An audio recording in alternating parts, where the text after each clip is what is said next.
Hello friends, welcome to my channel. ఈ రోజు నేను మీకు ఈజీగా టేస్టీగా ప్రిపేర్ చేసుకునే ఒక హెల్దీ లంచ్ బాక్స్ రెసిపీ పరిచయం చేయబోతున్నాను. వీటి యొక్క టేస్ట్ చాలా బాగుంటుంది. అలాగే చాలా సాఫ్ట్గా కూడా ఉంటాయి. బాక్స్లో తీసుకెళ్ళినా ఇంతే సాఫ్ట్గా ఉంటాయి. అలాగే వెయిట్ లాస్ అవ్వాలి అనుకునే వాళ్ళ కోసం బ్రేక్ఫాస్ట్లోకి కానీ, లంచ్లోకి కానీ, డిన్నర్లోకి కానీ ఈ చపాతీ తీసుకోవచ్చు. మరి ఈ చపాతీలు ఎలా ప్రిపేర్ చేసుకోవాలి ఇప్పుడు మనం చూద్దాము. ముందుగా మనం చపాతీ చేసుకోవడానికి 2 కప్స్ గోధుమ పిండిని తీసుకుంటున్నాను. 2 కప్స్ గోధుమ పిండిని ఒక బౌల్లోకి వేసుకుందాము. ముందుగా చిన్న ముక్కలుగా కట్ చేసుకొని వాష్ చేసి ఉంచుకునే తోటకూరను వేసుకుంటున్నాను.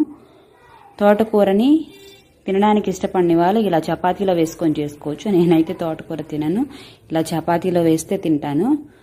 1 స్పూన్ అల్లం వెల్లుల్లి పేస్ట్ వేసుకోవాలి. ఇలా అల్లం వెల్లుల్లి పేస్ట్ యాడ్ చేసుకుంటే టేస్ట్ చాలా బాగుంటుంది.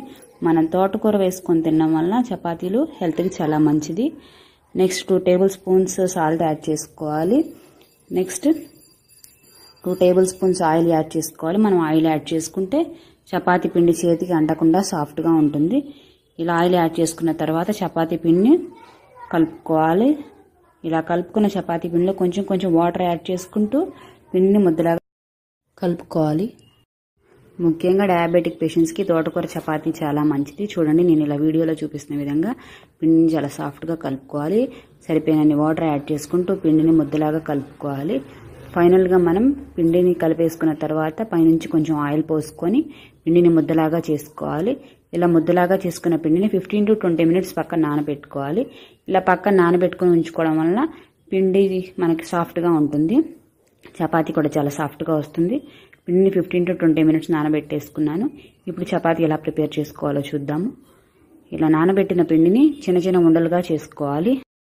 నానబెట్టిన పిండిని చిన్న బాల్స్ లాగా చేసుకోవాలి. మనం ఇలా చిన్న బాల్స్గా చేసుకున్న చపాతీ పిండిని చపాతీ పీట పైన కొంచెం ఆయిల్ రాసుకొని చపాతీలు చేసుకోవాలి. ఈ ప్లేస్లో మీరు పొడిపిండి అయినా యూజ్ చేసుకోవచ్చు. నేను పొడిపిండి యూజ్ చేయకుండా ఆయిల్ యూజ్ చేస్తున్నాను. ఇలా బాల్స్ని చక్కగా బ్రష్ చేసుకొని చపాతీలాగా చేసుకోవాలి. చపాతీ పిండిలో తోటకూర ఉండడం వల్ల చపాతీ విడిలిపోయే అవకాశం ఉంది. కాబట్టి చాలా జాగ్రత్తగా చపాతీ చేసుకోవాలి. ఇలా చేసుకున్న చపాతీని పక్కన ఉంచుకొని స్టవ్ వెలిగించుకొని స్టవ్ పైన తవా ఉంచుకోవాలి. తవా వేడైన తర్వాత దానిపైన కొంచెం నెయ్యి వేసుకొని వేడి చేసుకోవాలి. ఈ ప్లేస్లో మీరు ఆయిల్ అయినా వేసుకోవచ్చు, ఇష్టపడిన వాళ్ళు స్కిప్ చేసుకోవచ్చు. ఇలా వేడైన తర్వాత దానిపైన చపాతీ వేసుకొని వేడి చేసుకోవాలి. ఇలా తవ కరెక్ట్గా హీట్ అయి ఉంటే మనకు చపాతీ తొందరగా కాలిపోతుంది. చపాతీ పైన కూడా కొంచెం నెయ్యి రాసుకోవాలి. ఇలా నెయ్యి రాసుకున్న తర్వాత చపాతీని టర్న్ చేసుకొని 2 సైడ్స్ బ్రౌన్ కలర్ వచ్చేంత వరకు కరెక్ట్గా చపాతీని కాల్చుకోవాలి. ఇలా కాల్చుకున్న చపాతీని సపరేట్గా తీసుకోవాలి. నేను ఇలా పిండి మొత్తాన్ని చపాతీలుగా ప్రిపేర్ చేసుకుంటున్నాను. ఇలా చపాతీలు మొత్తాన్ని ప్రిపేర్ చేసుకున్న తర్వాత మనం చపాతీలోకి పప్పు అయినా వేసుకొని తినచ్చు. ఏ కర్రీ అయినా యూజ్ చేసుకోవచ్చు. ఈ చపాతీల్లోకి చాలా టేస్ట్గా ఉంటుంది, చాలా సాఫ్ట్గా ఉంటుంది. మనం మార్నింగ్ ప్రిపేర్ చేసుకొని ఉంచుకుంటే ఈవినింగ్ కూడా చపాతీ చాలా సాఫ్ట్గా ఉంటుంది. అంతే, చపాతీలు రెడీ అయిపోయాయి. Thank you friends, thanks for watching. నా వీడియో మీకు నచ్చినట్లయితే లైక్ చేయండి, మీ ఫ్రెండ్స్కి షేర్ చేయండి, సబ్స్క్రైబ్ చేయండి. ముందుగా నా వీడియోని నోటిఫికేషన్స్ మీకు రావాలి అనుకుంటే పక్కనే ఉన్న బెల్ ఐకాన్ని ప్రెస్ చేయండి. Thanks for watching.